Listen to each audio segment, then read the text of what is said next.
So, Peter, thanks for coming along to this coaching session to talk about a challenge that was something relating to when you were ahead. And just tell us a bit about what the topic you wanted to bring was. Yeah, I'm sure this will be a familiar topic to anyone that works in education. It's those difficult conversations, those conversations with challenging parents, which is part and parcel of the job.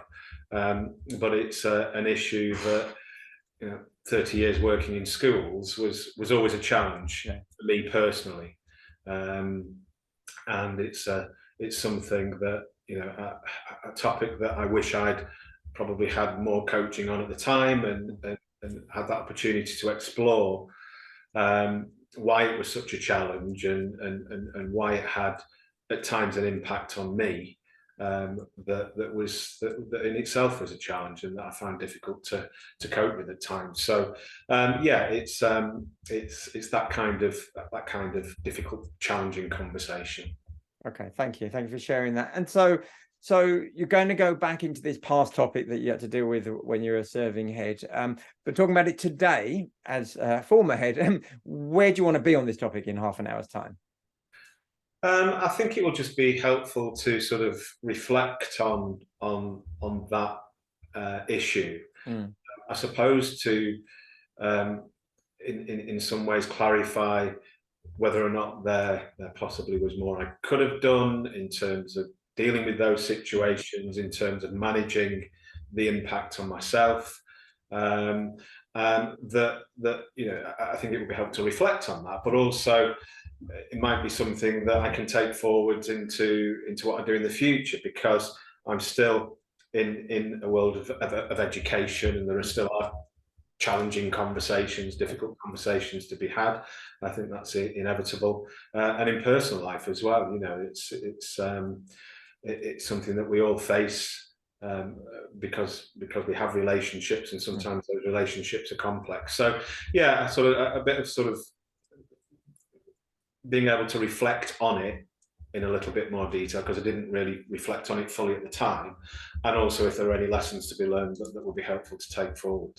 Okay, thank you for that. And given that, you say could be lessons for the future, what's important about this as a topic for you to work on? Because it's about relationships, I think. Whether consciously or not, that's always something that's been a fascination for me, and I think that has impacted on why I end up in education and working in school environments, why I then had that passion for coaching. It's something that seems to be a good space for me as an individual, is having those relationships with people, whether that's with the pupils in the school, my colleagues, governors, the local communities around the school, my coachees, the people that I'm now helping in terms of their adult learning. So I'm constantly in that space where relationships and communication and conversations are the cornerstone of what I do. So I think that's why it feels that it's important for me and matters to me. Okay, thank you. And when you start talking about it, going back into these ones, what feelings does it already start to provoke for you? A little bit of anxiety, actually, when I was thinking about this, because I think you automatically, the first thing you do is you go to the worst cases, and to put this into context, the vast majority of my relationships with parents at all of the schools that I've worked at were hugely positive. Yes. But there were those small number, and especially I think, well, not especially, but I suppose working in the independent sector, there's a different expectation from some parents.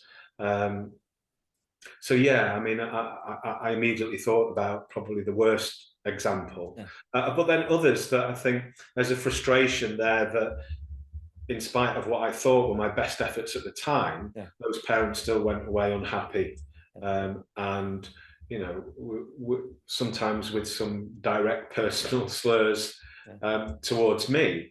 Now, I didn't believe they were justified, but it still it's still there. It still happened, and it still had an impact.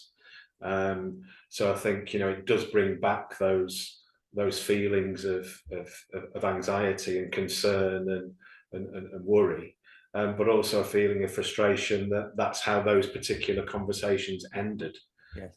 The outcome wasn't what I hoped it would be. Yeah. Okay. So that sense of disappointment and frustration. Yeah, definitely. Okay. All right. So we've got a really clear topic on the table and some reasons that you want to work on it. My first question was going to be what proportion of these conversations go like that, but you've already alluded to that, which is really helpful. So what would be useful? Would it be to have like a generic overview of these type of conversations? Is not naming any names, but is there one as an example you want to use? What would be useful to put it on the table? I think probably more generic, because on reflection, there were types of situations that meant that these conversations were more likely to happen. Yes. So, you know, in terms of, if I think of my last position, but also the other times when I was head to other schools, it's quite often when maybe parents feel that they're not getting value for money. And the expectations of what we should be delivering for their child as an individual. Yeah. So those conversations could be challenging at times, and quite often there was a mismatch in terms of what we felt was appropriate for their child and what they felt was appropriate. And then I suppose the second was more a situation that came from my own desire to remove a needless barrier of an 11+ exam to stay at the same school. So I worked at a through school, the children in the junior school, many of whom joined at 2.5 in the nursery. At 11, they had to sit an 11+ entrance exam to go to the senior school, so effectively to stay at the same school. Yeah. That had a massive impact on the curriculum, on the teaching that was taking place, on the children, the pressure, the parents. There were lots of negatives to that. And, you know, we sort of miraculously managed to persuade the governors to do away with that, which was a massive thing for the school. And it created such an opportunity for us as a junior school to rewrite our curriculum, do all the wonderful creative things that you should be doing with junior school children, which we did. But it then created well, what do we do with those children who would have failed the 11+ and struggled at the senior school? And there was a side issue there of the level of learning support at the junior school and the level of learning support at the senior school, and the expectations. For some children, the senior school probably wasn't the right school, only a small number. But that decision then fell on us as a junior school. So we didn't have the fail-safe of the 11+. If they failed the 11+, they wouldn't go to the senior school. Now we had to provide the evidence to say, we can't recommend that your child does go to the senior school. So it created a situation, but it was the right situation at the right time, because the benefits far outweighed the potential difficulties of those conversations and making the right decisions for those children. And a minor point, but did you predict that, or did it sort of? You did predict it. All right, go on. Then tell us about that. Yeah, no, that was part of the whole process of change and putting a system in place that would put us in a very, very strong position. Yeah. Because we knew that we couldn't leave any stone unturned, that if we were going to have to sit down with those parents, and this is where there was a lot of conversation between the junior and the senior school heads and senior leadership teams as to what that would look like, because we knew that it had to be absolutely 100%. Yes. This is the decision. Here's the evidence. Yeah. And that evidence had to be irrefutable. It had to be as strong as it possibly could be. So that then prompted us to look at our learning support, how we tracked progress, and all of those things were sort of developed and brought to what we felt was the highest level that they could be, so that we could sit down confidently from our position to say, this is why we can't recommend your child goes to the senior school. Okay. So you've given two example of types, haven't you? So there's one example, they're coming to you with the grinchy anger or whatever, but then also what you're putting in place means that almost you're going to them, or you have to raise that. Yeah. So which of those two areas should we focus a bit more time on, when they come to you or when you do something that means you go to them? That's a good question.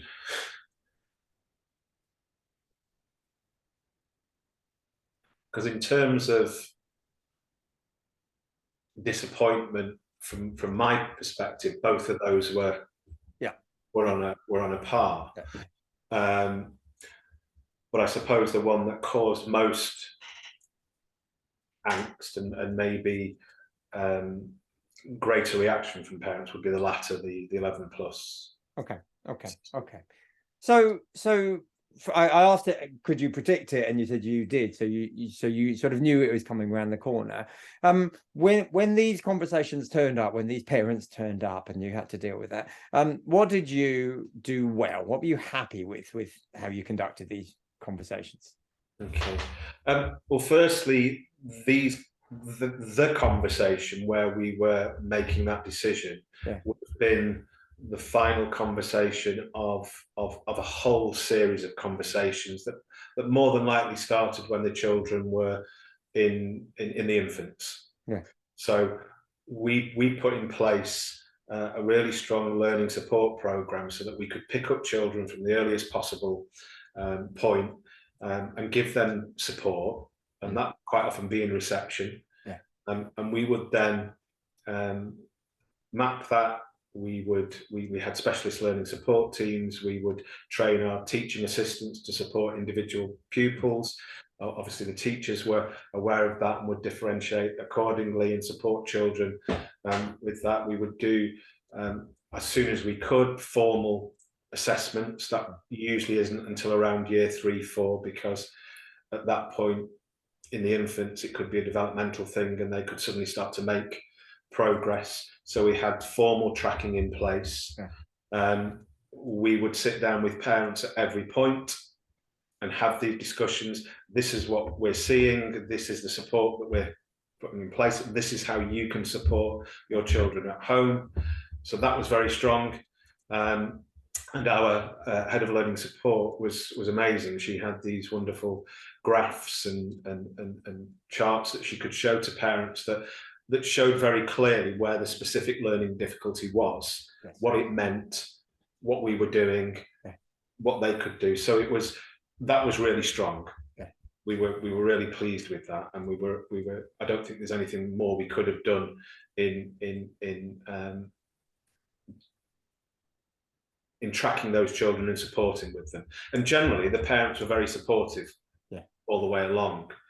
But they would start to ask questions from an early stage. Does this mean they won't be able to go to the senior school? And we would always say, well, it's probably too early to say at the moment. We'll continue to assess on a regular basis. And we'll continue to talk to you about this. And it would probably be year 5, year 6 where we would have that final conversation. So that's what we did really, really well. We also prepared for that final conversation really well. It would always be me, the child's form teacher, our deputy head academic, who had all been involved in that support all the way through. Learning support would be involved. So yeah, we felt that we'd done everything we possibly could at that point to have that difficult conversation. Thank you. And that's a lot, isn't it? I mean, it's substantive over many years. So this is not just about you and your skills in a one-off conversation. But what about that though? In that moment when you're in this key moment when you're making that final announcement, even with your colleagues, what did you do well in those moments? I think we use that strong evidence base to as part of that conversation. We would refer to those conversations that we'd had previously. As we've had these conversations. You've given support. We've given support, and then basically we would present a little bit sort of more statistical evidence to say, we've always said that this is likely to be the case, but now they've done their final assessments, which they did at the beginning of year 6 or the beginning of year 5. This is where they now are in comparison to the rest of the cohort. Yeah. And that's why that decision now is a final decision. It's all of that that's happened previously, but if you want hard evidence, if you want that statistical data, we also have that as well, and that's sort of I was going to say the final nail in the coffin there, but that's not the right thing to say. Well, possibly not. Possibly not. It was the last bit of evidence on top of everything we had. So we felt that we did that well, and we felt that we presented that in a supportive way as possible. Okay, and so let's talk about that, because a lot of what you're saying is informational. What about in the interpersonal stuff? What did you do well, you rather than the whole team, but what did you do well in the presentation in these really awkward moments? I think I tried to, I had a relationship with these parents anyway. That was, a mix of positive and not so positive, depending on the individual parents. But I suppose I would use my interpersonal skills. I would use some of my coaching skills. I would, think about my tone of voice. I would try to be discerning, not to be defensive about our position, and offer the opportunity for parents to, how are you feeling? What's you thinking? To bring them into the conversation. Giving them some space. And did you feel both practically and also sort of physically, physiologically prepared, ready to, as much as you can be? I don't know. I think that's part of the, could I have done more? There were certain of those conversations. My expectation almost was this isn't going to go well. Yeah. Because the noises that were being made leading up to that suggested that this is going to be a really, really difficult conversation. Yeah. So yeah, sometimes I did go in feeling anxious, and I suppose once or twice I could hear it in my voice almost at the beginning of the conversation that I was nervous and anxious. I might not have slept particularly well the night before, so a little bit tired. So even though I knew that we'd done everything we possibly could up until that point, I still probably wasn't as prepared as I could be because of those feelings. Yes. And those feelings, I mean, and what do you tell yourself about the fact that you are having these strong feelings leading up to these moments? I think, a big part of that is because I cared and it mattered, and the last thing we want as head teachers is to have those difficult conversations with parents, whether that's to do with behavioural issues, whatever it might be. If there's an issue with a child that we know isn't going to be potentially received well, or it's going to be negative news rather than positive news, which is 99% of what we do is positive news and celebrating. But it's these difficult conversations that I think challenges. And I've forgotten the actual question now, Charlie. Sorry, my mind was going off to this. No, just really the what you tell yourself about the fact that it feels tense before. What's that telling me now, or what did it tell me at the time? No, I think what's telling you now. I think, I mean, I don't like confrontation. I've never enjoyed confrontational conversations. I avoid them as much as possible. I think because of the person I am, I don't tend to have many confrontational conversations. I get on with most people, and I'm very tolerant of people in general. I understand people. I think I know how people tick. I know how people work. I'm fascinated by the psychology, as I said, of relationships and how important those are. So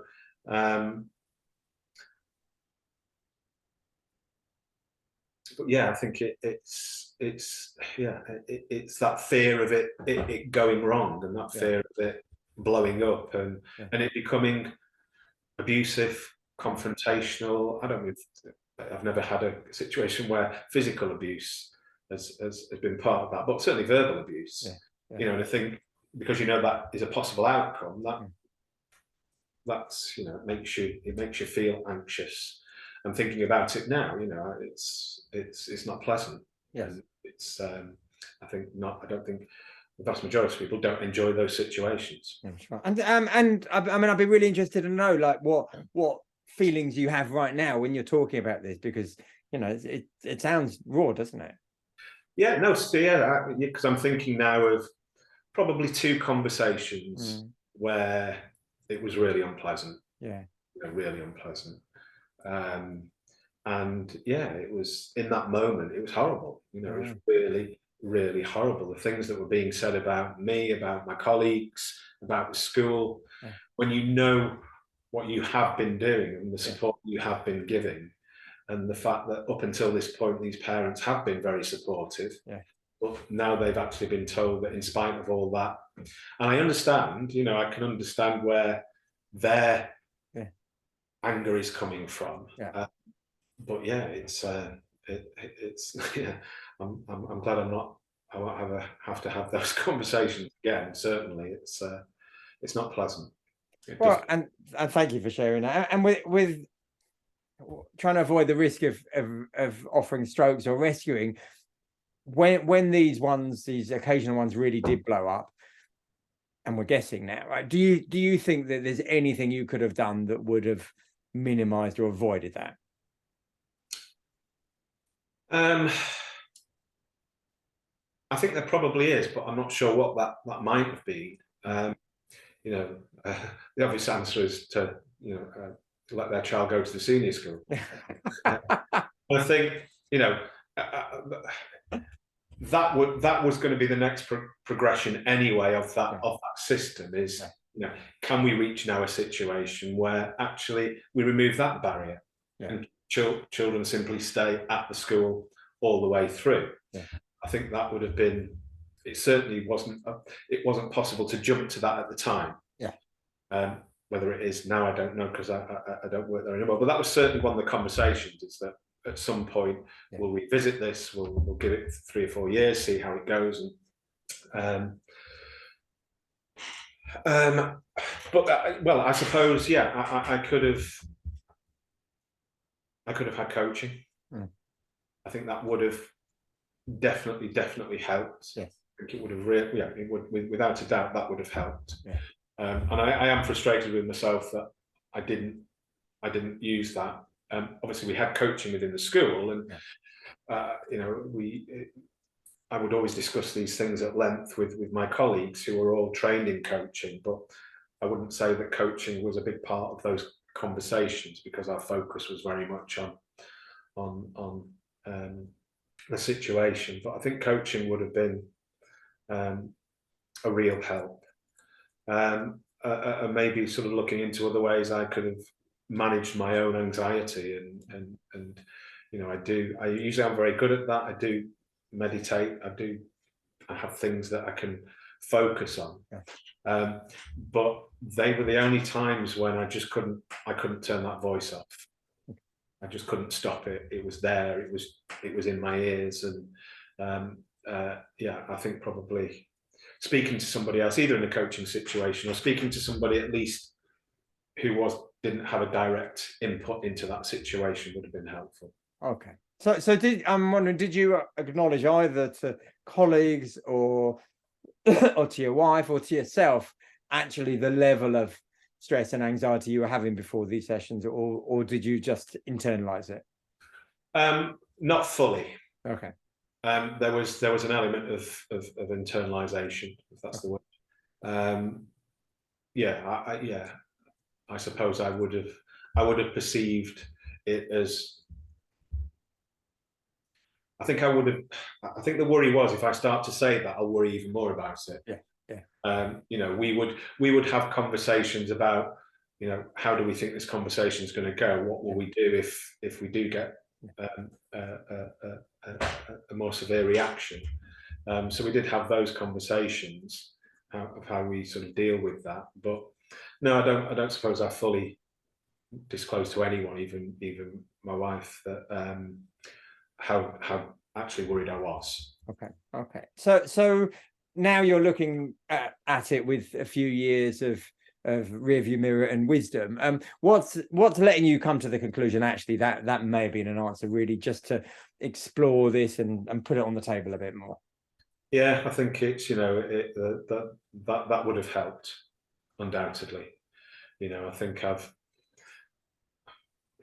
with that experience and wisdom, and with the understanding and the learning that's come through my journey sort of since then, and being involved in the coaching world, and supporting other adults in terms of their professional development and learning. Absolutely it would have helped. And that's what I would have hoped would be it would be an outcome that I would hope would arise from any coaching I did with anyone in a similar situation. Yes. It's good to talk, as they say. It's good to talk. Yeah, they do say, well, the fact that the conclusion is coaching is the answer. That's always a joy to hear that, isn't it? Yeah, well, I think it's part of it. Yeah, I think also talking to other people who are not, who are not directly involved might have been helpful. So yes. Maybe picking up the phone to another head, or picking up the phone to somebody else who I know within education. So it might not necessarily have been a formal coaching session, which would have helped, but also talking to others that might have been able to listen. Yes. Okay. So the conversations you're having with colleagues who are coming into the meeting with you, or who are working on this file, they offer one part of the support, but then you needed the other part of the support. Yeah. Okay. So Peter, we're coming towards the end of the time, and when we started, you said that although this is a historic thing you wanted to talk about, you are hoping that it would inform future practice. Not you're planning on having many of these type of challenging conversations, but to help you be prepared. So where are you at in the context of what outcome you wanted? Yeah, I think it's been good to reflect back on it and talk through it, and I think there's a level of reassurance there, because talking it through, I think we went above and beyond as a school in terms of the level of support that we gave to those children. The decision-making process was a consequence of the structure of the school, and at that point in time I couldn't do anything about that. But what we could do was give those children the best possible chance of meeting the criteria as it was. Looking back and knowing that I should have done a little bit more is helpful. It's sort of, I think it's more about the self-care piece than what we were doing operationally as a school. So there's a sort of relief in that, and I suppose it's thinking forwards. It just reinforces the importance of, whether it's a challenging conversation or a challenging issue at work, or whether you're going through a challenging time personally, talking about how you're feeling and having that engagement is really important. And it's obviously I've been very privileged to be part of the coaching world in the last few years, but I think as that becomes more prevalent across society, across organizations, businesses, then hopefully it will help people deal with these kinds of situations. But it's certainly something that I'll take forward with me, in terms of not internalizing as much as I've done in the past, but I have got a lot better at that. So okay, so you've already seen improvement in how you approach these type of situations. Oh, definitely. No, I mean, you learn a lot from these situations. But in hindsight, there were things that I could have done that would have hopefully lessened the impact on me personally. I don't know if I could have lessened the impact of that news on the parents. Maybe that's another session. Yeah, it's been really helpful. I'm pleased. Well, let's make sure that you leave with a sense of maybe momentum. So perhaps two questions to finish off. Firstly, what will you carry on thinking about this? We've had half an hour together, so what further reflections would you like to have about this? Again, about managing my own emotions. I'm still very involved in the coaching world, and there is an impact of that, because you're dealing with other people's or listening to other people's issues. So I think, I need to keep thinking about that going forwards, and the potential impact of that. I coach a lot of people in education and head teachers and in the state sector who are going through a pretty torrid time at the moment. And it has an impact. And I think I've got to keep mindful of that. Yes. Because those are challenging conversations, but in a very different way, but there's still an impact on me personally. So I think it's keeping an eye on myself, I suppose, as well as the people that I'm coaching. Okay. And are there any specific rules of thumb or actions or things that you'd put in place or be mindful of? I think building in some time before and after any conversations that are potentially challenging in any way, so that I feel prepared for them mentally, physically, and that I have reflection time after, just to absorb and sort of work through and consider the impact that the conversations had on the other person, but then also on me. And is there anything I need to do now to mitigate that and to help that? And that's both in the professional context, the ones you can predict, like coaching sessions, and or other more informed ones that sort of pop up as well. Yeah, absolutely. It's I work now within a big organisation. There are lots of people, different levels, different departments. And sometimes those things don't always work as they should do together, and so there are those conversations. There are challenges in life. It's the learning, the reflection that's coming from this will be helpful in lots of different ways. Right. Well, I'm really pleased, and thank you for getting stuck in. And as we come to the end of the coaching session, how do you feel now, having talked all this through? Yeah, good. It's been good to talk it through. There is that sort of cathartic element to it, to just get it out there. Because probably since I left headship, which is 4 years ago, I haven't really spoken about this. And I was, I suppose, a little bit surprised at how I was still feeling about it. So it's been really helpful to do that. So yeah. Well, I'm really pleased, and thank you. And I think that to go back in time to these things, but also to go into these stronger, more personalized feelings, that definitely takes something, and you've definitely dug deep in today's session. So thank you for that, and I really hope it goes well. I hope that these challenges that they come up, that you'll be able to see them in the different light that you hope to be. No, thanks, Charlie. Really appreciate it. Thank you. Yeah, it's a real pleasure, Peter. Thanks.